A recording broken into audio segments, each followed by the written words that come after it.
क्षत्रिय कुल का कल्याण करने वाली माँ भगवती दुर्गे तुझे नमस्कार है।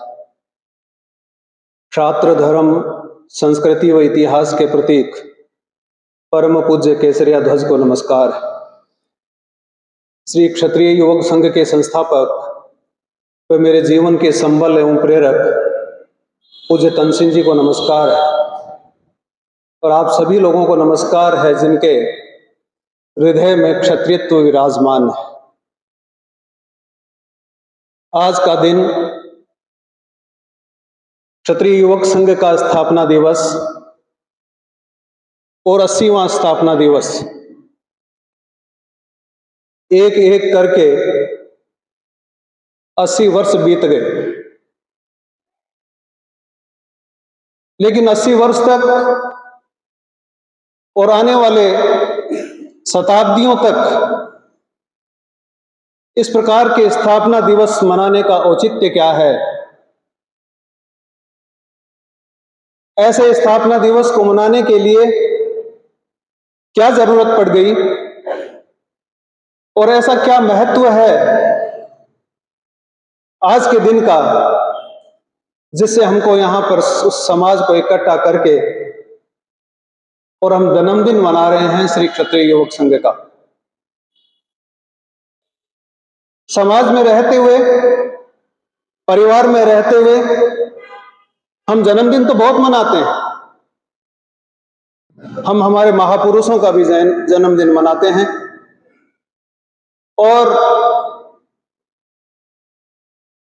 और आगे की बात कहें तो हम हमारे परिवार में हमारे बच्चों का जन्मदिन मनाते हैं और बच्चों का ही नहीं, हम अपने स्वयं का जन्मदिन भी मनाते हैं।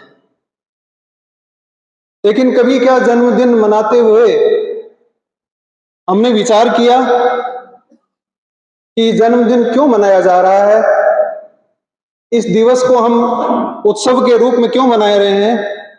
ये कारण समझना बहुत जरूरी है और यदि कारण समझ में आ जाता है तो फिर हम 80 वर्ष नहीं 800 वर्ष तक भी उस जन्मदिन को मनाएं तो फिर उसका कोई ना कोई औचित्य है।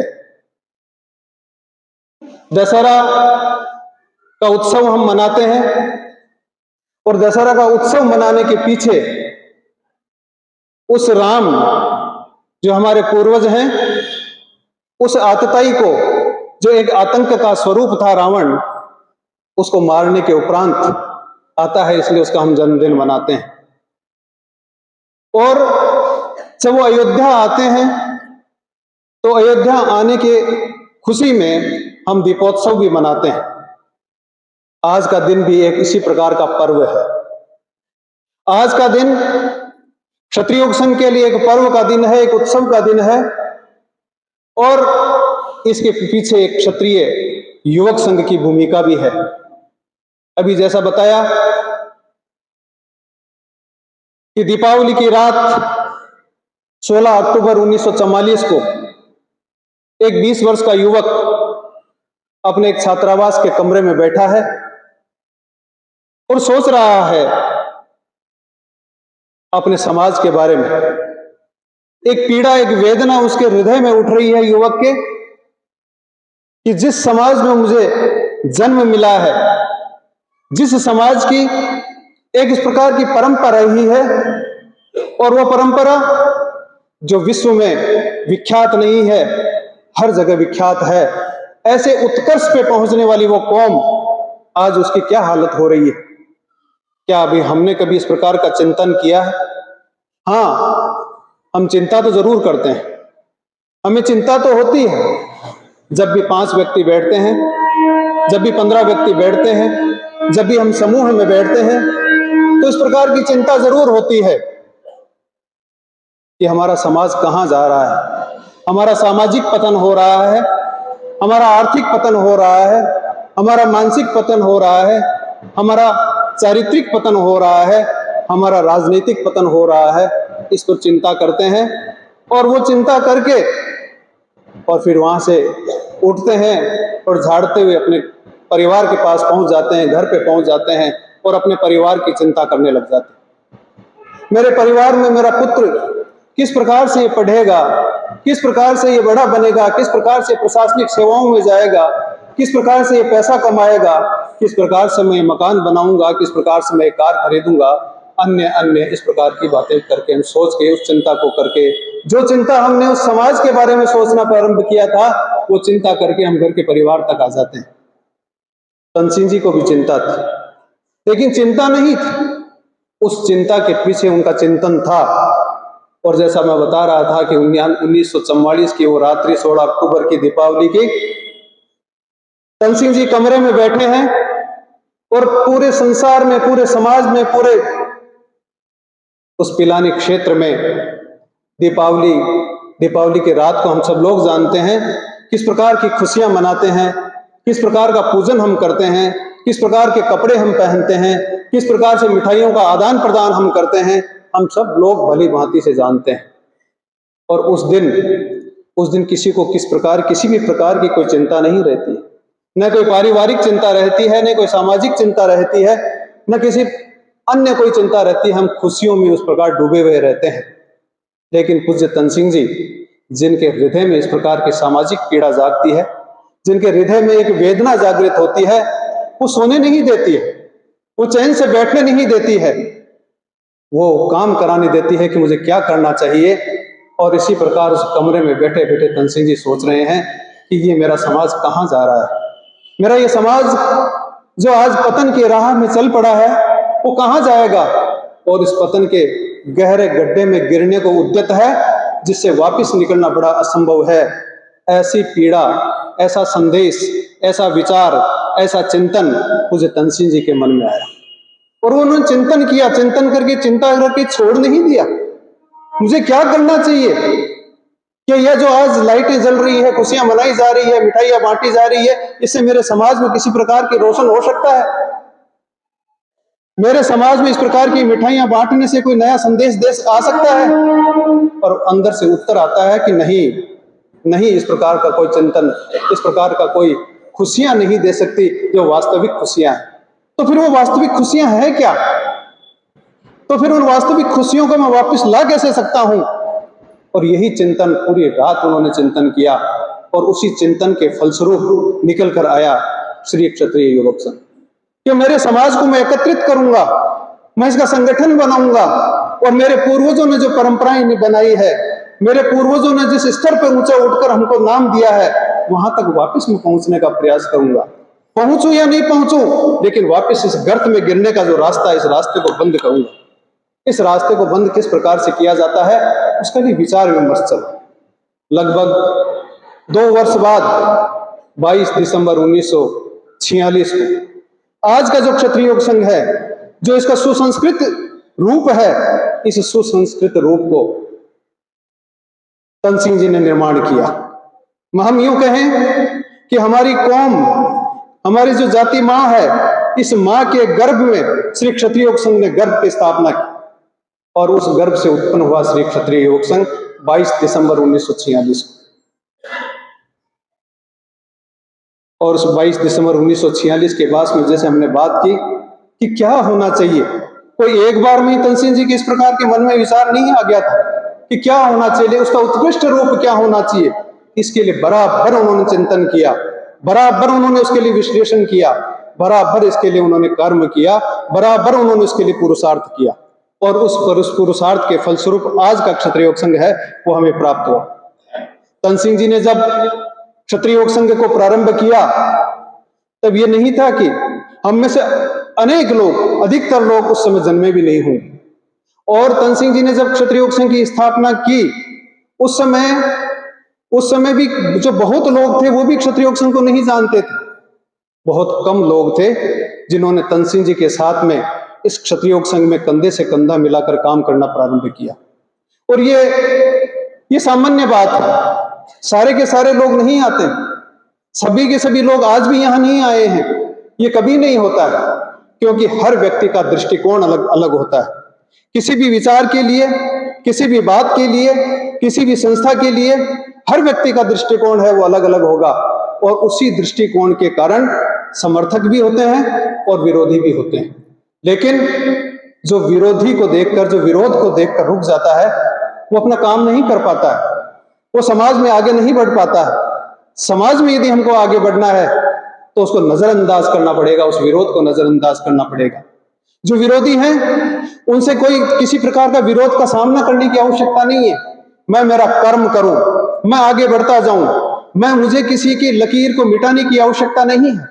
मैं मेरी लकीर को बड़ा करूं तो स्वतः ही जो विरोधी है उसकी जो लकीर है वो छोटी हो जाएगी। और यही काम क्षत्रिय संघ कर रहा है। आंख बंद करके, विचार करके, बुद्धि को साथ लेके, हृदय के साथ में, उस भाव के साथ में क्षत्रिय संघ आगे बढ़ता जा रहा है, ऐसे विरोधों को नजरअंदाज करते हुए। क्यों? क्योंकि हम सब लोग जानते हैं कि यदि किसी को सुंदर गुलाब का फूल की आवश्यकता पड़े, किसी सुंदर गुलाब को तोड़ने की आवश्यकता पड़े, तो कांटों से संघर्ष करना अनिवार्य है। वो कांटे तो मिलेंगे ही। उन कांटों को यदि देखकर कोई व्यक्ति मुंह मोड़ ले, उन कांटों को देखकर यदि व्यक्ति अपनी चाल बदल ले, तो फिर वो सुंदर गुलाब प्राप्त नहीं हो सकता। क्षत्रिय संघ ऐसे ही कांटों से संघर्ष करता हुआ, ऐसे ही उन फूलों को लेता हुआ आगे बढ़ने की कहानी है। क्षत्रिय संघ उन युवक और युवतियों में इसी प्रकार का एक संदेश देना चाहता है। क्षत्रिय युवक संघ केवल मात्र जो गर्भ में पलने वाला आने वाली मेरी भावी संतान है, केवल उसी की चिंता नहीं कर रहा है। क्षत्रिय युवक संघ उन युवक और युवतियों में भविष्य का जो जीवन रस है, उसमें जो विकृति आने की संभावना है, उसमें क्या सुधार किया जा सकता है, उसकी भी चिंता करता है। केवल आज हमको जो दिख रहा है उसकी चिंता नहीं है। इसलिए लोग कह सकते हैं ये बात कि क्षत्रिय संघ का काम तो बहुत ही टेढ़ा है, क्षत्रिय संघ का काम तो बहुत ही उबाऊ है, क्षत्रिय संघ का काम तो बहुत ही लंबा है। क्षत्रिय संघ कहता है कि क्षत्रिय संघ जो चलने वाला है, ये कोई 100 साल में काम पूरा होने वाला नहीं, कोई 10 साल, 20 साल, 50 साल में काम पूरा होने वाला नहीं। ये काम शताब्दियों तक चलने वाला है। एक जीवन का काम नहीं है, ये अनेकों जीवन तक हम चलते रहेंगे, तब तक का क्षत्रिय संघ का काम। लोग निराश हो सकते हैं कि फिर क्या, हम तो मर जाएंगे। हाँ, हम तो मर जाएंगे, लेकिन ये समाज तो जीवित रहेगा। समाज की आयु उस व्यक्ति की आयु के अनुसार नहीं है। समाज की आयु बहुत लंबी है, और समाज की आयु के साथ में जो व्यक्ति सार्थक रूप से सिद्ध कर देता है, सार्थक रूप से कर्म करके उस आयु में अपना स्थान दे देता है, ऐसे ही लोगों को याद किया जाता है। इसीलिए हम पूज्य तन सिंह जी को, आयुवान सिंह जी को, नारायण सिंह जी को, भगवान सिंह जी को हम इसीलिए याद करते हैं। ऐसी जो शक्ति है, ऐसा जो कर्म है, वो क्षत्रिय संघ इस प्रकार का अभ्यास करवाता है। निराशा आती है, निराशा इसीलिए आती है कि परिणाम नहीं आता है, और जो परिणाम को देखकर निराश होता है वो व्यक्ति आगे नहीं बढ़ पाता। अनेकों लोग विरोध भी करते हैं, अनेकों लोग विरोध करते हैं कि क्षत्रिय संघ और क्षत्रिय शब्द जो है इसको संकुचित बताते हैं, और संकुचित पता है कि आप तो एक काम कर रहे हो, जाति विशेष का काम कर रहे हो, एक क्षत्रिय का काम कर रहे हो, लेकिन वो नहीं जानते कि क्षत्रिय की परिभाषा क्या है। क्षत्रिय की जो परिभाषा है वो है साधु जनों की रक्षा करना और दुष्ट जनों का संहार करना, और इस समाज में, इस राष्ट्र में, इस संसार में उस धर्म की स्थापना करना। ऐसा परिभाषा जो है वो कैसे संकुचित हो सकता है? और भगवान ने तो गीता में कहा है, भगवान ने तो अपना जो अवतार का जो हेतु बताया है वो यही तो बताया है कि मैं उस धर्म की स्थापना करने के लिए आता हूं, मैं इन दुष्ट जनों का संहार करने के लिए आता हूं, मैं इन साधु जनों की रक्षा करने के लिए आता हूं। ऐसा जिसका विचार हो और ऐसा भगवान का जिसका संकल्प हो, फिर ऐसा काम क्या संकुचित हो सकता है?